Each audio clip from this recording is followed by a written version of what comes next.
Okay, we can get back to the writing part in a moment. I'm going to draw your attention to this board over here. And you might remember this example triangle from our very first example. I'm using the same figures or same numbers. We've got a triangle ABC, and it is a right angle triangle.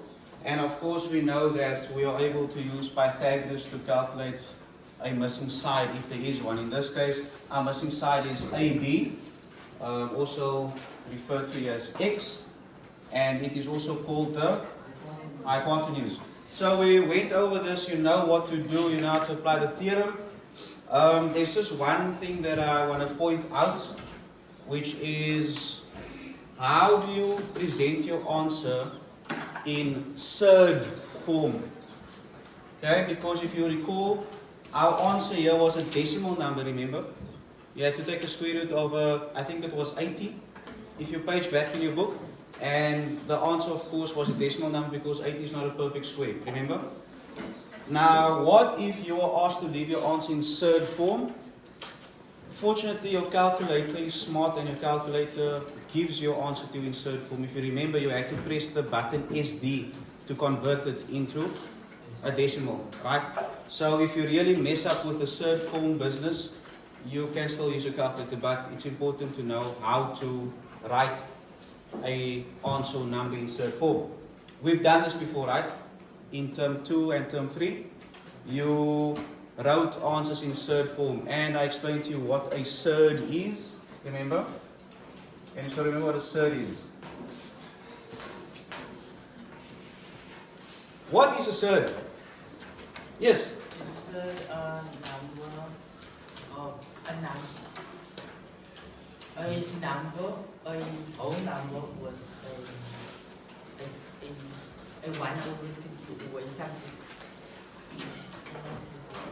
Something was that's over something. You're talking about a ratio or fraction? Yes. No. A whole number. No, it's not. It wouldn't be. It wouldn't be that. A SURD could contain a fraction in it, yes, but that's not what the SURD in fact is. So, does anyone recall what a SURD is? No? I'm a SURD. No, I'm a SUR. I'm not a SURD. I'm a SUR. What is a SURD?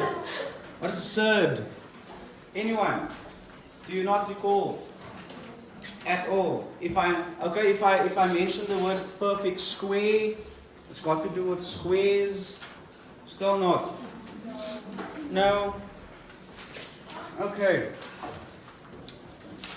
Let me jog your memory. When I have a perfect square such as 25, I can take the square root of the 25 and I can generate or kick out a nice perfect whole number or integer of 5.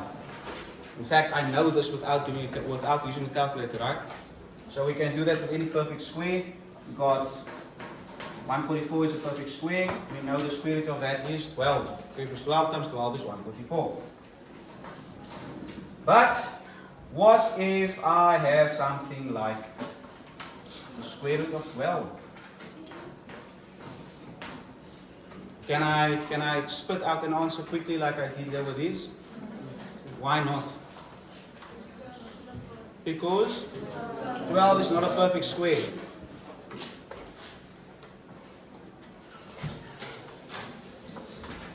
And that is a SURD. SURDs are all those numbers written under the square root sign where the number under the square root sign is not a perfect square. So you can't take the root or square root of it and generate a whole number. The answer is going to be some kind of decimal number. Okay? So 12 is an example of a SURD. So we can add a bunch here. Square root of 3, that's a SURD. Square root of 15, square root of 23. Those are all SURDs. Anything underneath the square root sign, that cannot be taken like this and give you a whole number is called a SURD. Are we together? Okay, so why am I talking about SURDs? Let's quickly solve this problem again without a calculator.